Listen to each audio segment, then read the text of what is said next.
मुच्यते पूर्णस्य पूर्णमादाय पूर्णमेवावशिष्यते। ओम शांति शांति शांति। शंकरं शंकराचार्यं केशवं बादरायणं सूत्रभाष्य कृतो वंदे भगवन्तौ पुनः पुनः। ईश्वरो गुरुरात्मेति मूर्तिभेद विभागिने व्योमवद्व्याप्तदेहाय दक्षिणामूर्तये नमः। ओम शांति शांति शांति।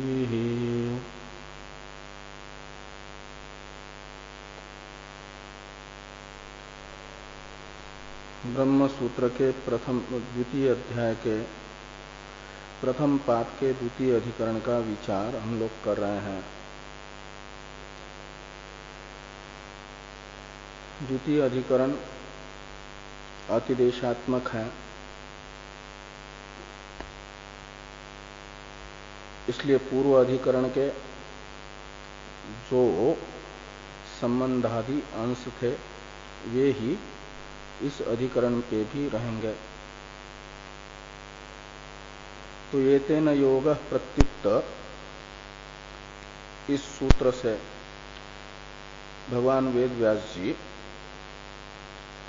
अवैदिक तत्वों का प्रतिपादन करने वाला जो योग स्मृति का अंश है उसमें अप्रामाण्य तत्व जिज्ञासु के लिए बता रहे हैं।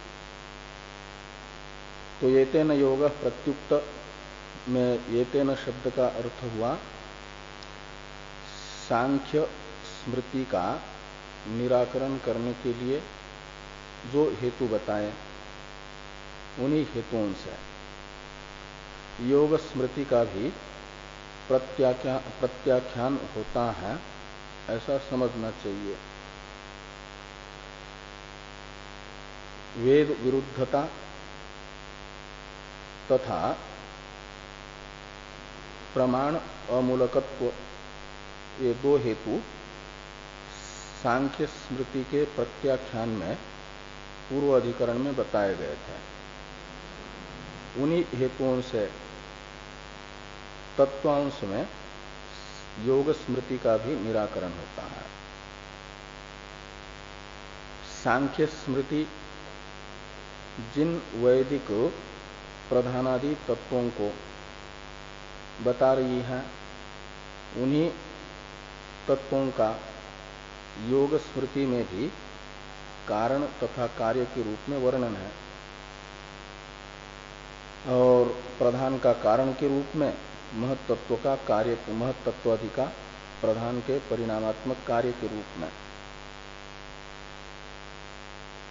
और ये प्रधान तथा महत्तत्वादि अवैदिक है और उस अर्थ का प्रतिपादक पतंजलि वाक्य भी सांख्य स्मृति के तरह कपिल वाक्य के तरह ही अप्रमाण होगा। ये एतेन योगः प्रत्युक्त सूत्र से वेद व्यास जी ने बताया। इस सूत्र का इसी प्रकार का अर्थ भाष्कर भगवान ने बता दिया था। तो ये कहा कि यदि पूर्व अधिकरण के तरह ही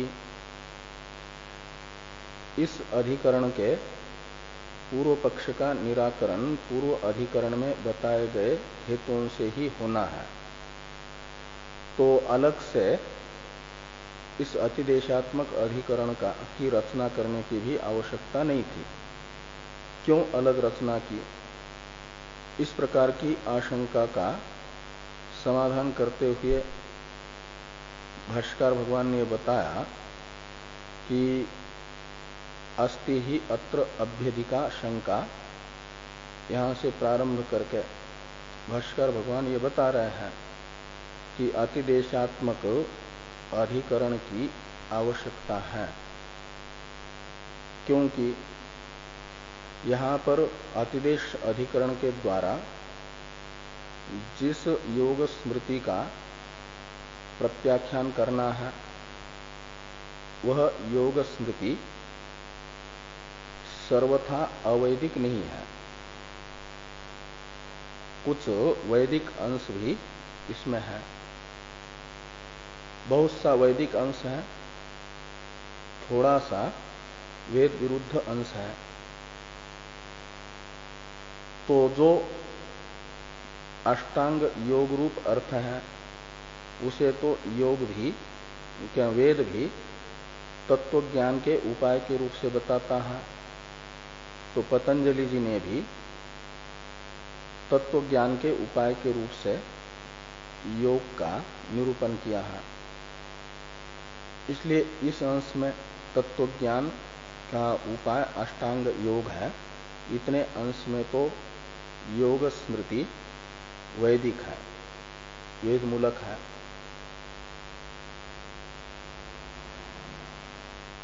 और इसी में योग स्मृति का तात्पर्य है। और प्रसंगवशात जो योग स्मृति में चर्चा हुई, प्रधान जगत का कारण है, महत्त्वादि प्रधान के परिणाम है, यह चर्चा करने वाले जो योग स्मृति के वाक्य हैं, उस अंश में भी जैसे योग अंश में योग स्मृति प्रमाण है, ऐसे तत्वांश में भी, प्रधानादि तत्वांश में भी योग स्मृति को प्रमाण मान लिया जाए, इस प्रकार की आशंका एक अधिक होती है। इस आशंका का निराकरण करने के लिए ये तेन योग प्रत्युक्त इस अतिदेशात्मक अधिकरण की रचना आवश्यक है, इसे भाष्कर भगवान बता रहे हैं। तो ये जो अस्ति ही अत्र अभ्यधिका शंका इत्यादि वाक्य हैं, इससे उसी आशंका को भाष्कर भगवान स्पष्ट कर रहे थे। सम्यक दर्शन उपायो ही योगो वेदे विहित इत्यादि से। और इस अभ्यधिका शंका को बताने वाले वाक्य का उपसंहार वाक्य है, अतः संप्रतिपन्न अर्थैक देशत्वात् अष्टकादि स्मृतिवत योग स्मृति अपि अनपवदनीया भविष्यति इति। इस वाक्य की चर्चा हम लोगों को आज करनी है।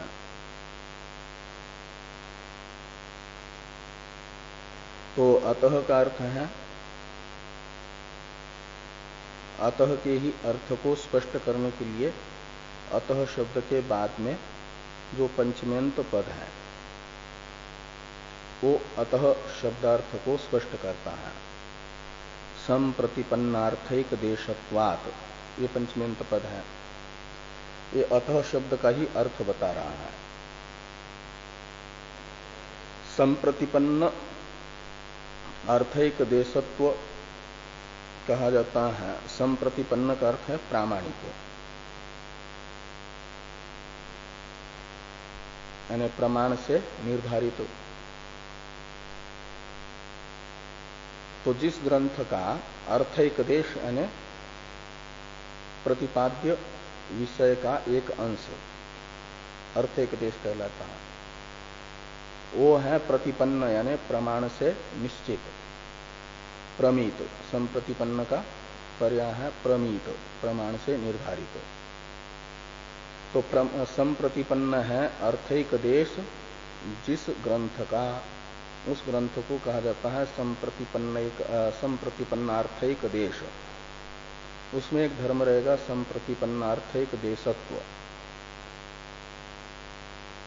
यानी ऐसा ग्रंथ जिस ग्रंथ का अर्थ एक अंश में प्रमाण से निर्धारित है। अर्थ का एक अंश, जिस ग्रंथ के अर्थ का एक अंश प्रमाण से निर्धारित है, वह ग्रंथ संप्रतिपन्नार्थैक देश कहलाता है। तो योग स्मृति ऐसी ही है। योग स्मृति का अर्थैक देश जो अष्टांग योग है, जिसमें योग स्मृति का तात्पर्य है, वह वेद प्रमाण से निर्धारित है। इसलिए अष्टांग योग रूप जो योग स्मृति का अर्थोपदेश है, इसे कहा जाएगा संप्रतिपन्न अर्थ। तो संप्रतिपन्न यानी प्रमाण से निर्धारित, वेद प्रमाण से निश्चित। हाँ, तो प्रामाणिक है ये योग स्मृति का अष्टांग योगात्मक अर्थ वेद प्रमाण मूलक है। तो वेद प्रमाण मूलक जो अर्थ एक देश है जिस ग्रंथ का, ऐसी योग स्मृति है, तो उसमें एक धर्म रहेगा संप्रतिपन्नार्थक देशत्व योग स्मृति में। ये होने से योग स्मृति को माना जाए अनपवदनीय। अपवदनीय तो कहते हैं अप्रमाणभूता, और अनपवदनीय का मतलब निर्दोष। अपवदनीय कहते हैं सदोष को, अनपवदनीय यानी निर्दोष मान लिया जाए, मतलब प्रमाण मान लिया जाए, सावकाश मान लिया जाए। किसमें? सर्वांश में। जिसका एक अंश प्रामाणिक है तो बाकी अंश भी जरूर प्रामाणिक ही होगा। इसलिए सर्वांश में, प्रधानादि तत्वांश में भी योग अंश के तरह योग स्मृति प्रमाण है, और उस प्रमाणभूता योग स्मृति के साथ वेदांतों का बताया गया ब्रह्म में समन्वय विरुद्ध है। ये पूर्व पक्ष का अभिप्राय है। इसलिए कहते हैं कि अतः संप्रतिपन्नार्थक देशत्वात् योग स्मृति अपि अनपवदनीया भविष्यति। ऐसा बीच में उदाहरण है अष्टकादि स्मृतिवत। इस उदाहरण को टीका में टीकाकार स्पष्ट करेंगे। तो अतः संप्रतिपन्नार्थक देशत्वात् इत्यादि वाक्य का अर्थ कर रहे हैं टीकाकार। योग स्मृति ही प्रधानादि तत्वांशेपि प्रमाणत्वेन स्वीकार्या, ये अर्थ किया उस वाक्यस्थ योग स्मृति अपि अनपवदनीया भविष्यति।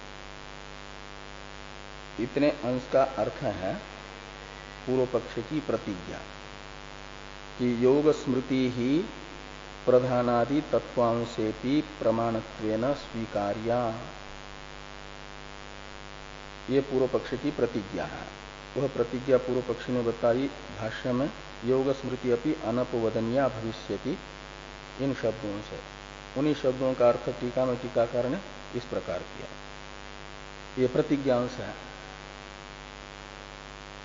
और हेतु अंश है अतः संप्रतिपन्नार्थक देशत्वात्।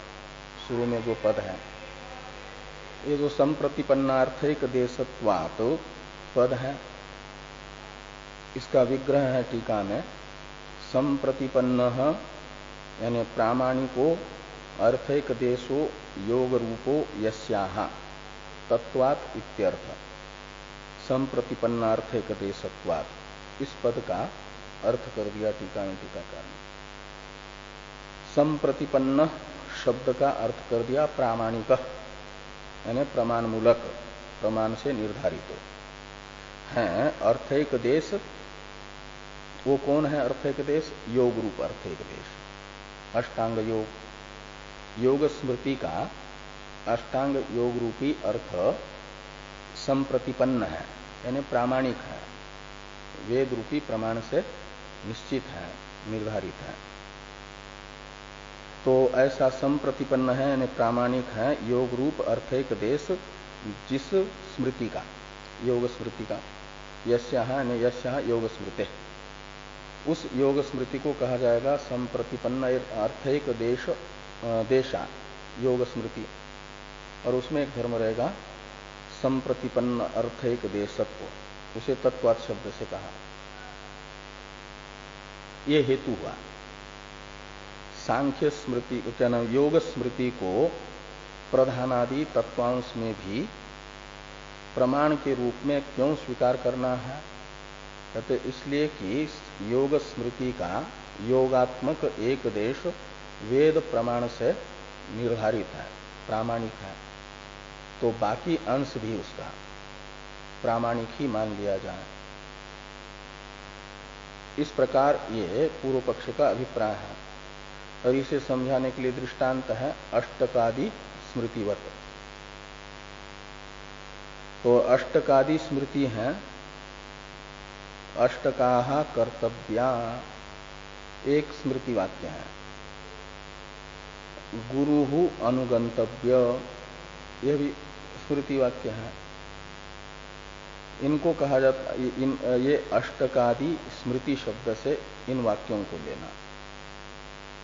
अष्टकाहा कर्तव्या गुरुहु अनुगंतव्य यह वाक्य है आपके अष्टकादि स्मृति।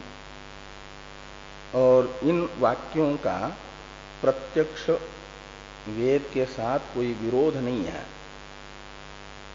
जो उपलब्ध वेद वाक्य हैं, जितने वेद वचन हैं, उनसे विरुद्ध अर्थ का प्रतिपादन इन अष्टकादि स्मृतियों से नहीं हो रहा है। इसलिए इनको कहा जाता है प्रत्यक्ष वेद अविरुद्ध अर्थक स्मृतियां। लेकिन इनके द्वारा प्रतिपाद्य अर्थ का प्रतिपादन करने वाले कोई प्रत्यक्ष वेद वचन भी नहीं है।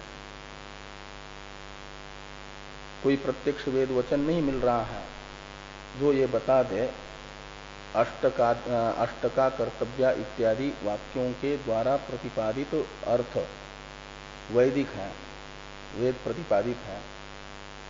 ऐसा प्रत्यक्ष वचन कोई इनके प्रामाण्य का प्रयोजक मूलभूत नहीं है वेद में। लेकिन किसी प्रत्यक्ष वचन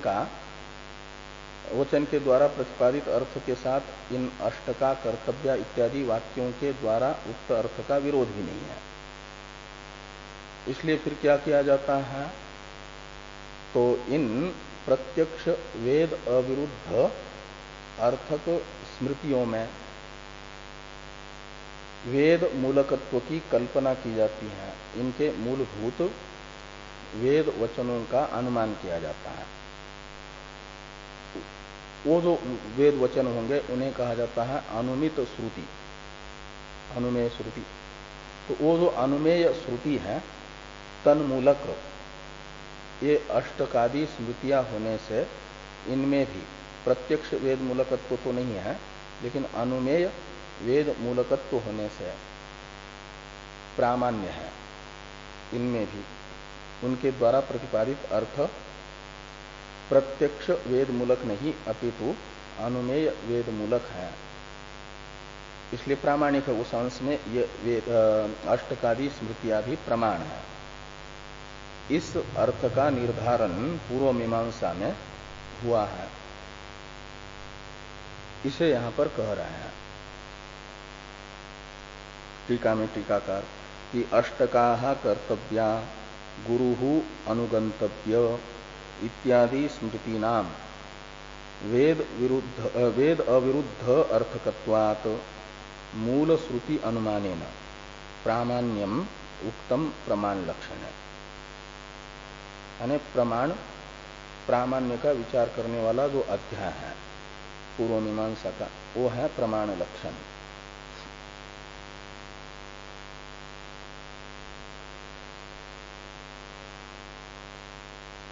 तो प्रत्यक्ष वेद अविरुद्ध अर्थक ये स्मृतियां होने से इनके मूलभूत श्रुति का अनुमान करके इनमें वेद मूलकत्व बताया गया, प्रामाण्य बताया गया। जैसे ऐसे ही योग स्मृति का जो योग रूपी अर्थैक देश है, इसमें वेद प्रत्यक्ष वेद समर्थक है, निधिध्यासितव्य इत्यादि वेद प्रत्यक्ष वेद के द्वारा समर्थित अर्थ है योग स्मृति का योग रूप अर्थ। इस अंश में तो कोई अवैदिकत्व की बात ही नहीं है, वेद अमूलकत्व का संशय ही नहीं है। तो बाकी तत्व अंश में वेद मूलकत्व, प्रत्यक्ष वेद मूलकत्व नहीं है। तो इसलिए क्या किया जाए कि अनुमान करके उस अनुमेय वेद मूलकत्व इसमें मान लिया जाए, योग स्मृति में तत्वांश में भी, और प्रमाण ही मान लिया जाए पूरा का पूरा। इसे समझाने के लिए ये अष्टकादिवत ये दृष्टांत है, अष्टकादि स्मृतिवत। दार्ष्टान्त में तो उस प्रकार घटेगा ना। तो ये आगे कह रहे हैं कि एवं योग स्मृतेर योगे प्रामाण्यात, दार्ष्टान्त में घटा रहे टीकाकार। और आगे वाला जो वाक्य है यम अभ्यधिका शंका अतिदेशन निवर्त्यते, इस वाक्य का अवतरण भी लिख रहे हैं। एवं योग स्मृतेर योगे प्रामाण्यात तत्वांशेपि प्रामाण्यम इति पूर्वपक्षम अनुद्य सिद्धांतयति इयम इति। तो एवं का अर्थ है अष्टकादि स्मृतिवत, अष्टकादि स्मृति के तरह योग स्मृति में भी योग अंश में प्रामाण्य होने से, योग रूप अर्थ योग स्मृति का वेद मूलक होने से तत्वांश में भी योग स्मृति को प्रमाण ही मान लिया जाए। तत्व अंश में भी योग स्मृति प्रमाण है, ये स्वीकार किया जाए। इस प्रकार का पूर्व पक्ष इस अधिकरण में है, उसका अनुवाद करके अब सिद्धांत बता रहे हैं भाष्कर भगवान कि इयम अभ्यधिका शंका अतिदेशेन निवर्त्यते। ये जो पूर्व अधिकरण से अधिक शंका पूर्व पक्ष में, पूर्व पक्ष अंश में है यहाँ पर, उसका निराकरण इस करने के लिए यह अतिदेशात्मक अधिकरण आवश्यक है। इयम अभ्यधिका शंका अतिदेशेन निवर्त्यते, ये जो अतिदेश है अतिदेशात्मक अधिकरण।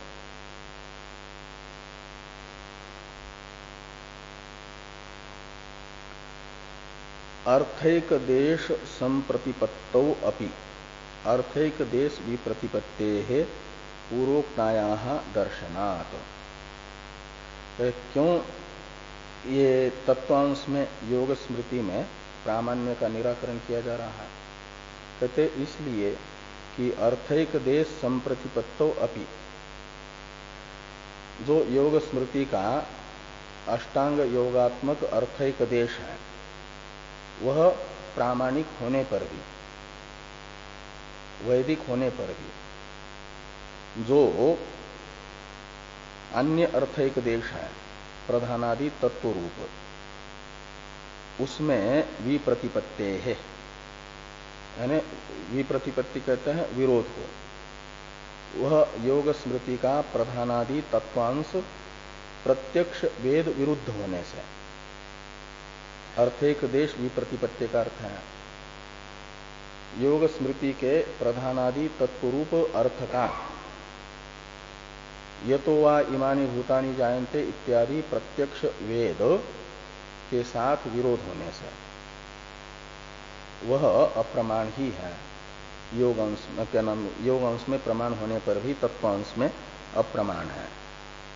तो कह रहे हैं कि पूर्वोक्तायाः अर्थैक देश विप्रतिपत्तेः दर्शनात्, प्रत्यक्ष वेद के साथ योग स्मृति के अर्थैक देश का विरोध देखा जा रहा है। सतीसु इत्यादि का अवतरण है टीका में। ननु बौद्धादि स्मृतयो अत्र किम इति न निराकृता इत्यत आह सतीसु अपि इति।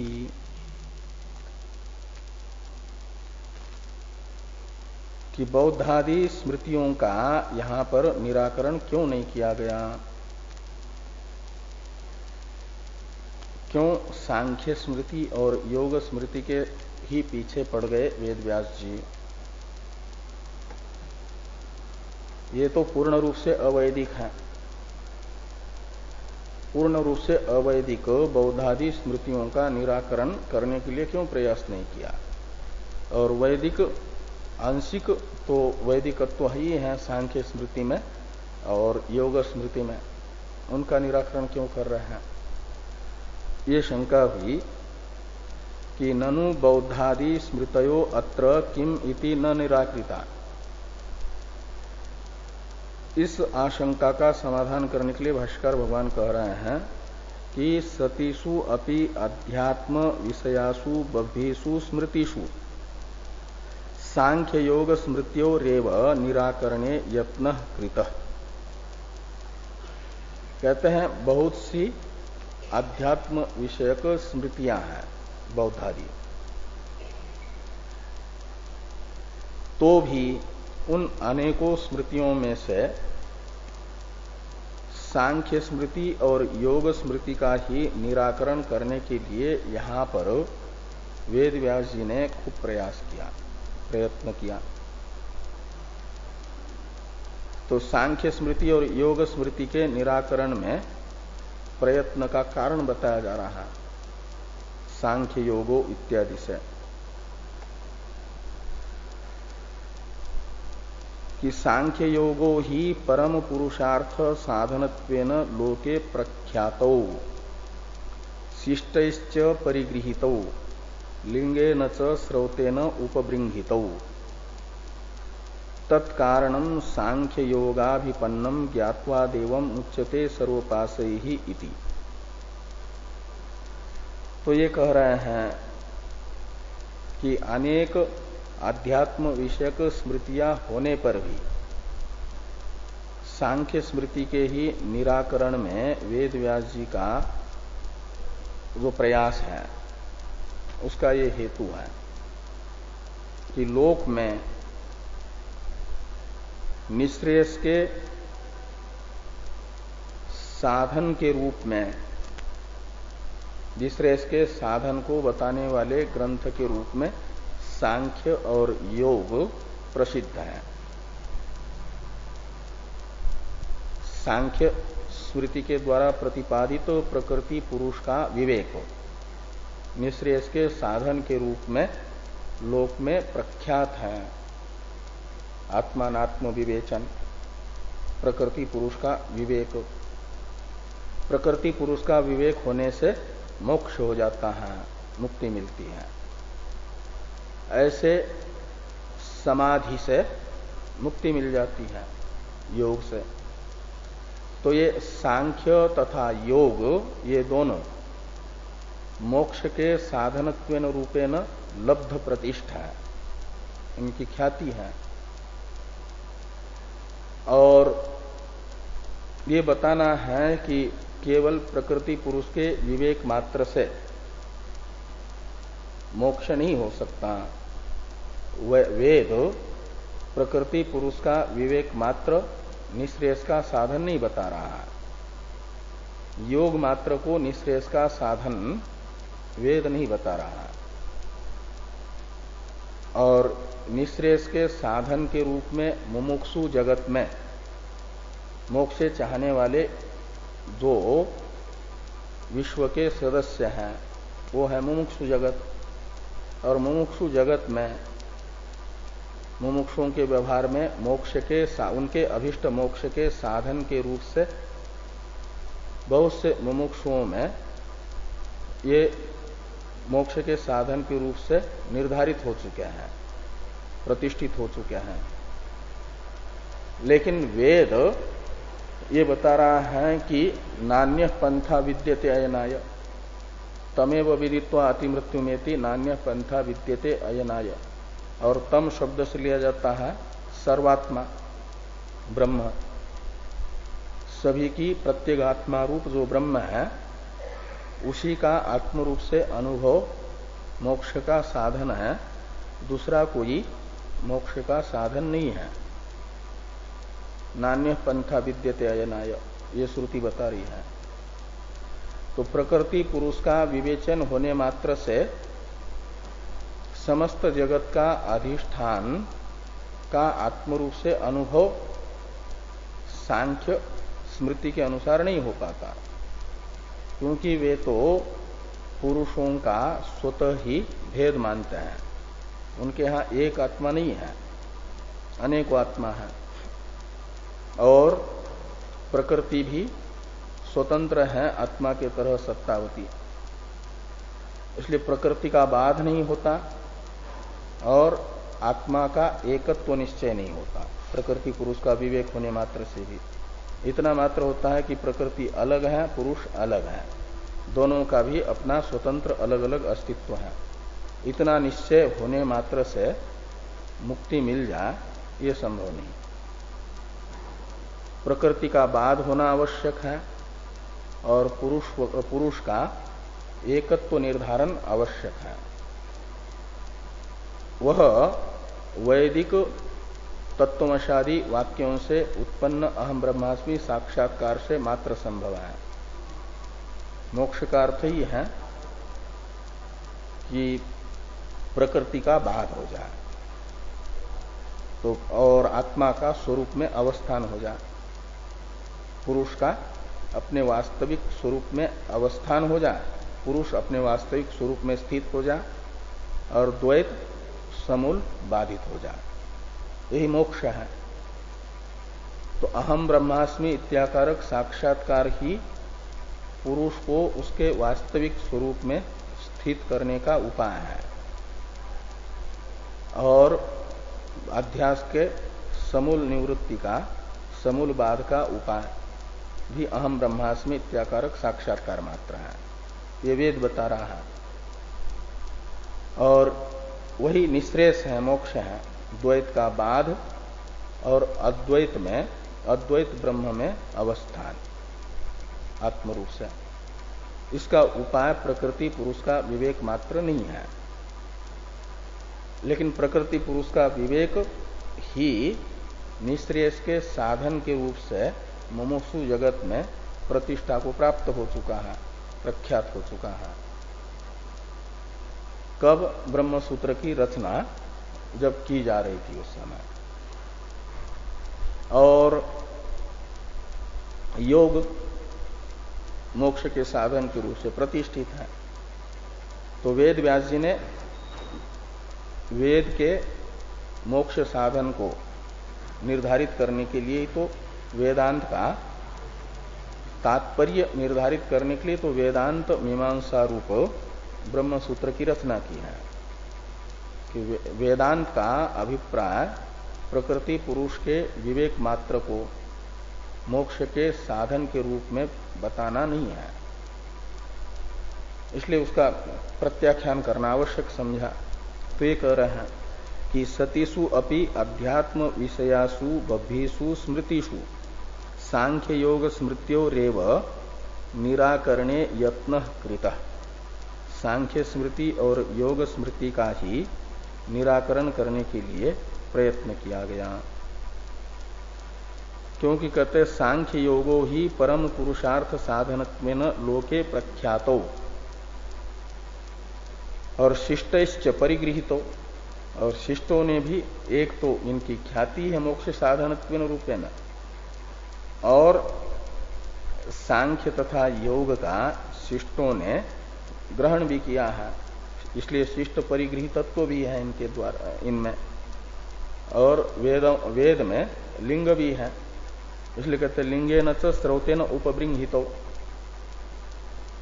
तो ये तीन तीन हेतु हैं। एक तो इनकी मोक्ष साधनत्वेन रूपेण ख्याति, दूसरा शिष्ट परिगृहीतत्व, और तीसरा कहीं कहीं सांख्य और योग के वैदिकत्व के ज्ञापक वेद में लिंग है। इसके कारण ये सांख्य स्मृति और योग स्मृति का निराकरण करने के लिए वेद व्यास जी की अधिक प्रवृत्ति है, उसके लिए अधिक प्रयत्न है। और वो लिंग कौन से हैं? लिंगे न च स्रोतेन उपबृंहितो, ये कहा ना। तो लिंगों को बताने के लिए ये वाक्य है तत्कारणम इत्यादि। श्वेताश्वतर उपनिषद का वाक्य है ये सांख्य और योग के वैदिकत्व का ज्ञापक लिंग बताने वाला। हाँ, इसका अवतरण है टीका में। अच्छा, इसका पहले वो पूर्व वाक्य का अभिप्राय बता रहा है टीकाकार। तासाम प्रतारकत्वेन प्रसिद्धत्वात् अशिष्टैहि पशुप्रायैर गृहीतत्वात् वेद बाह्यत्वाच्च अत्र उपेक्षा इति भावः। कहते हैं कि बौद्धादि स्मृतियों की उपेक्षा यहां पर कर दी वेद व्यास जी ने। उनका निराकरण नहीं करना, ये भी उपेक्षा है, उनको महत्व ही नहीं दिया। ऐसा क्यों किया? और सांख्य स्मृति का, योग स्मृति का निराकरण कर रहे का मतलब है उसे महत्व दे रहा है। तो सांख्य यानी अद्वैत विरोधी जितनी भी स्मृतियां हैं सबका निराकरण करना चाहिए था। तो अद्वैत विरोधी, ब्रह्म कारण विरोधी बौद्धादि स्मृतियों का निराकरण क्यों नहीं हुआ और सांख्य और योग स्मृति का ही क्यों निराकरण कर रहा है? तो कहते हैं वेद व्यास जी के बुद्धि में सांख्य और योग स्मृति का महत्व है, इसलिए उसका प्रत्याख्यान कर रहा है। महत्व है का मतलब वेद व्यास जी के बुद्धि में नहीं, मुमुक्षुओं के बुद्धि में वेद महत्व है, तत्व जिज्ञासुओं के बुद्धि में। और महत्व का तत्व जिज्ञासुओं के बुद्धि में सांख्य और योग स्मृति के महत्व का हेतु है सांख्य स्मृति और योग, सांख्य तथा योग का मोक्ष साधनत्व रूपेण प्रख्यात होना, शिष्टों के द्वारा परिगृहित होना। बड़े जैसा जिसको ग्रहण करेंगे उसी को अपनाते हैं, छोटे भी। तो तत्व जिज्ञासु जिन्हें शिष्ट समझते हैं उन्होंने सांख्य और योग को अपनाया है, इसलिए शिष्ट परिगृहितत्व। तथा आपका ये वैदिक लिंग, ये सब सांख्य तथा योग स्मृति के महत्व का हेतु है। और तत्व जिज्ञासु मोक्ष साधन को जानने के लिए बौद्धादि स्मृतियों के प्रति प्रवृत्त नहीं होता है, उनकी बुद्धि उनके प्रति आकर्षित नहीं हो रही है, क्योंकि उनके बुद्धि में वेद व्यास जी के पास आए हुए तत्व जिज्ञासुओं की बुद्धि में बौद्धादि स्मृतियों के प्रति उपेक्षा दिखी वेद व्यास जी को। और सांख्यादि के प्रति वेद व्यास जी के पास जो तत्व जिज्ञासु है उनके बुद्धि में महत्व दिखा सांख्य और योग के प्रति, बौद्धादि स्मृतियों के प्रति उपेक्षा दिखी। उपेक्षा का हेतु बता रहे हैं, एक तो ये होना अवैदिक होना उनका, तासाम प्रतारकत्वेन प्रसिद्धत्वात्, वे प्रतारक के रूप में प्रसिद्ध है। प्रतारक कहते हैं ठग को। तो प्रतारकत्व रूप से प्रसिद्ध हैं और अशिष्ट ही पशुप्राय गृहीतत्वात्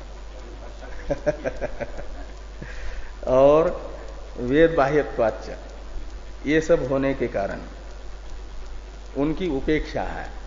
तो जब जिनको तत्व समझना है, वैदिक तत्व, उनके बुद्धि में ही इनका महत्व नहीं है, वो वही उनकी बुद्धि उनके प्रति आकर्षित नहीं हो रही है, तो उनका प्रत्याख्यान करने की जरूरत नहीं समझी।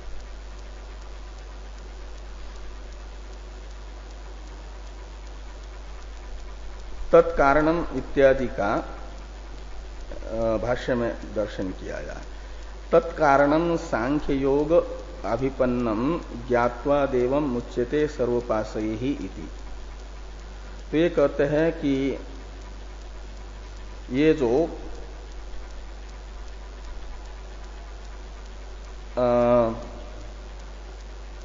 तत्कारणम का अर्थ कर रहे हैं टीकाकार, तेषाम प्रकृतानाम कामानाम कारणम। प्रकृत जो काम है यानी अभिष्ट पदार्थ है, काम्यन्तेति कामा, इस व्युत्पत्ति के अनुसार काम शब्द का अर्थ होता है अभिष्ट पदार्थ। और उन अभिष्ट पदार्थों का कारण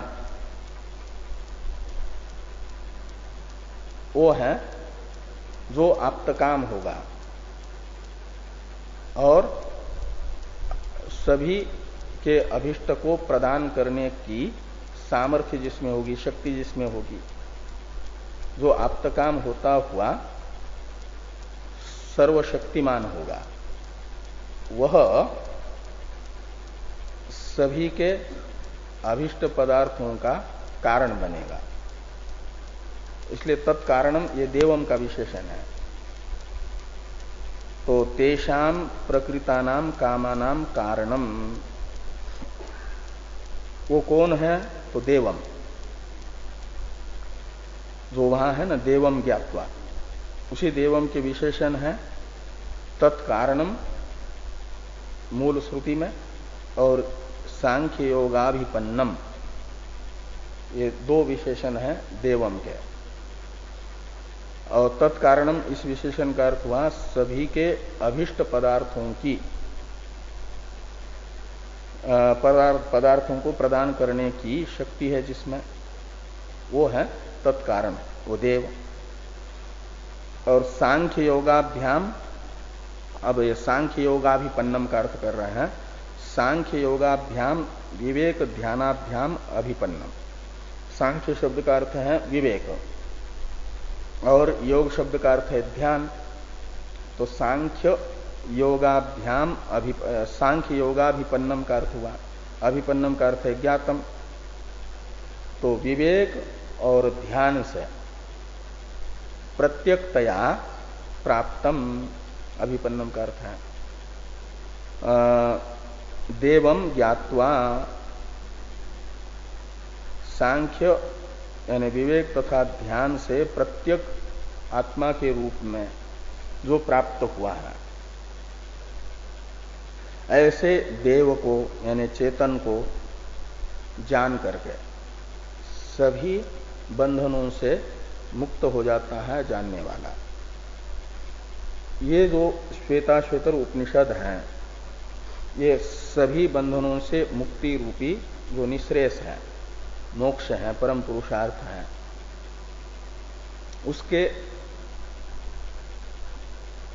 उसका साधन बताया जा रहा है तत्व ज्ञान को। और वो तत्व ज्ञान होता है सांख्य योग, सांख्य और योग से, ये बताया जा रहा है। तो इस प्रकार यहां सांख्य शब्द और योग शब्द आ गया ना। यद्यपि आगे भाष्यकार भगवान बताएंगे ये सांख्य शब्द सांख्य स्मृति का और सांख्यों के प्रकृति पुरुष का जो विवेक है उसका परामर्शक नहीं है। ये तो सांख्य शब्द है वैदिक विवेक को बताने वाला, नित्यानित्य वस्तु विवेक आदि जैसे कहा जाता है।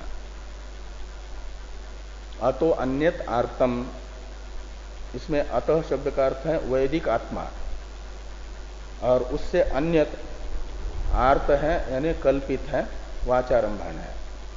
इस प्रकार का जो विचार उसे सांख्य शब्द से कहा गया है। और योग शब्द से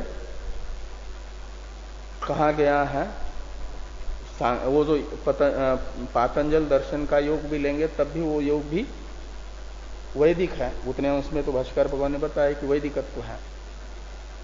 योग का अर्थ है ध्यान, और ध्यान है निधिध्यासन, और निधिध्यासन को योग बताते हैं। यदि तो श्रवण मनन से निर्धारित जो प्रत्येक आत्मस्वरूप है उसी का आत्मरूप से अनुसंधान ये योग है। और उससे जब विपरीत भावना की निवृत्ति होगी तो तत्वमशादी वाक्यों से देव शब्दित चेतन का आत्मरूप से अनुभव होता है, और उससे फिर सभी बंधनों से मुक्ति मिलती है। ये यहां पर बताया गया है। लेकिन यहां पर सांख्य शब्द और योग शब्द को देख करके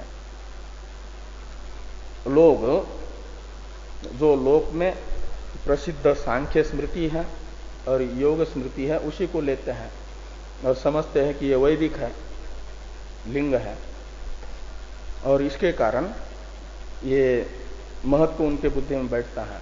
लेकिन वेद को अभिप्रेत निश्रेष साधन तो वो नहीं है। ये दिखाने के लिए वेद व्यास जी को अधिक प्रयास करना पड़ा सांख्य स्मृति तथा योग स्मृति के प्रत्याख्यान के लिए।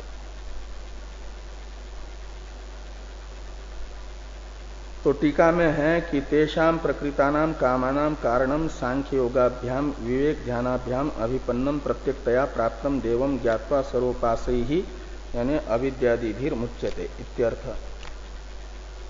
ये है वैदिक लिंग। निराकरणंतु इत्यादि का अवतरण है टीका में कि समूलत्वे स्मृतिद्वयस्य निरासः किम इति कृत इत्यत आह निराकरणंतु इति। तो ये कहते हैं कि समूलत्वे स्मृतिद्वयस्य निरासः किम इति कृत। तो यदि ये दोनों स्मृतियां वेद मूलक हैं, समूल का मतलब यानी स्मृतिद्वयस्य समूलत्वे, ये तत्कारणम सांख्य योगाभिपन्नम, यह श्रुति मूल है सांख्य और योग स्मृति का। यदि स्मृति द्वय शब्द से लेना योग स्मृति और सांख्य स्मृति, ये दोनों यदि समूल हैं यानी वेद मूलक हैं, तो इनका निराकरण वेद व्यास जी ने क्यों किया?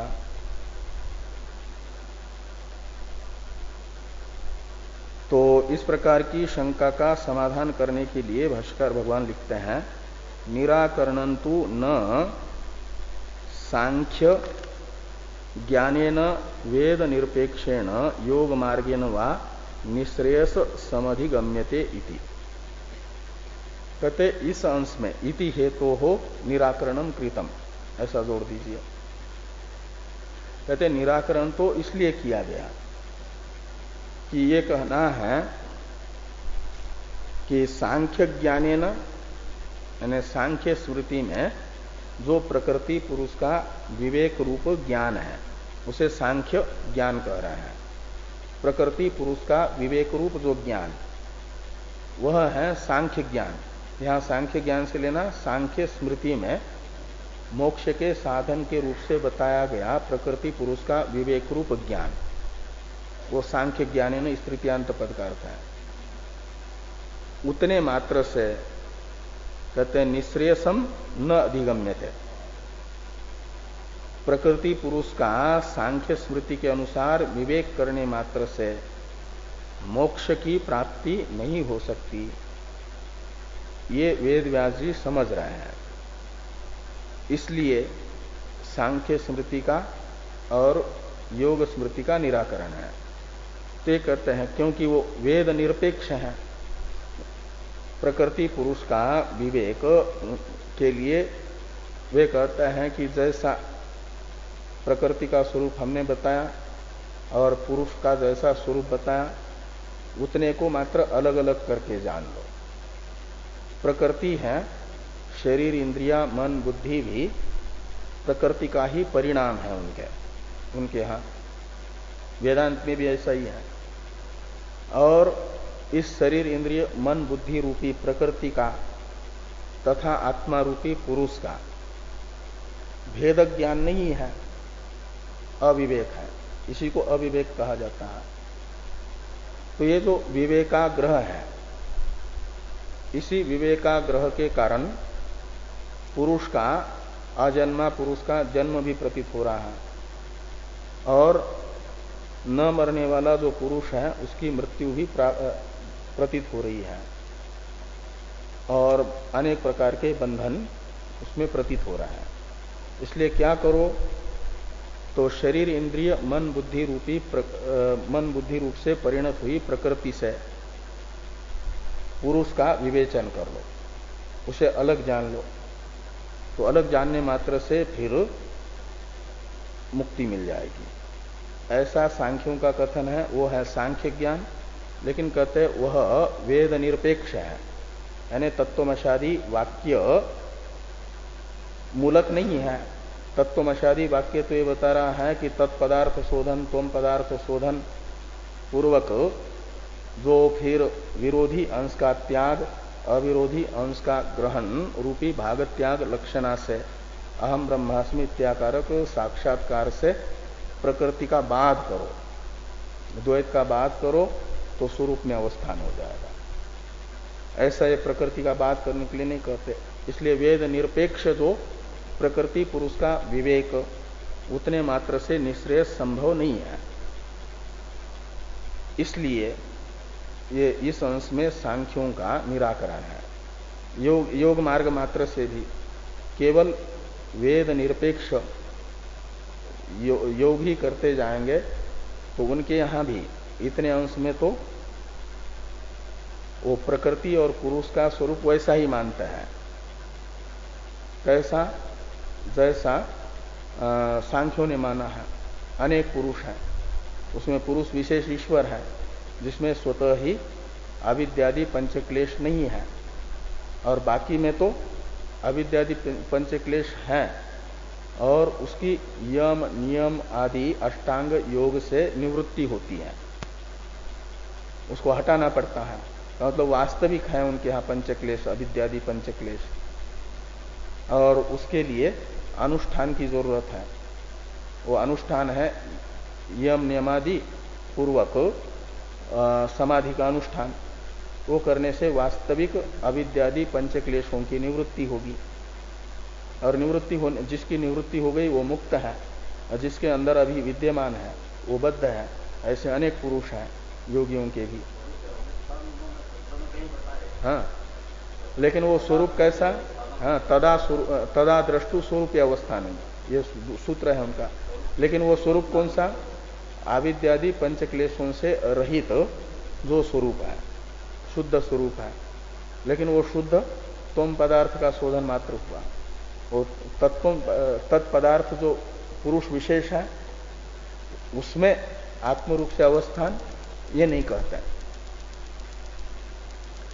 और प्रकृति को वास्तविक मानते हैं। इसलिए इतने अंश में तो वो जो योग मार्ग है, वेद निरपेक्ष योग मार्ग, उससे भी निश्रेयस की प्राप्ति नहीं होगी। तो ये कहते हैं वेद निरपेक्षेण योग मार्गेण वा निश्रेयसम न अधिगम्यते। इति के पास में थोड़ा शेष करने के लिए टीकाकार कहते हैं इति हेतो हो कृतम इति शेष।